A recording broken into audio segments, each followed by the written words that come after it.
এর একটা বস্ত্র বিতরণ আছে জনগণকে। আমরা ঋণ নাই 5টা এটা দেব একটা অনুষ্ঠানের মাধ্যমে।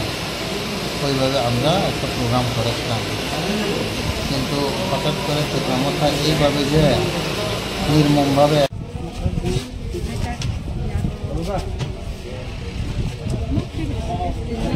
কখন করেছে?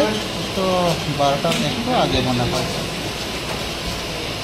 অনেকেই আসেনি হলে, প্রায় অর্ধেকেই আসেনি এখন, তখন আসে লিডাররা তো কেউ জাননি। আমরা ছিলাম পাবলিকও আমাদের সাপোর্ট আরও অর্ধেকের কমই এসেছিল।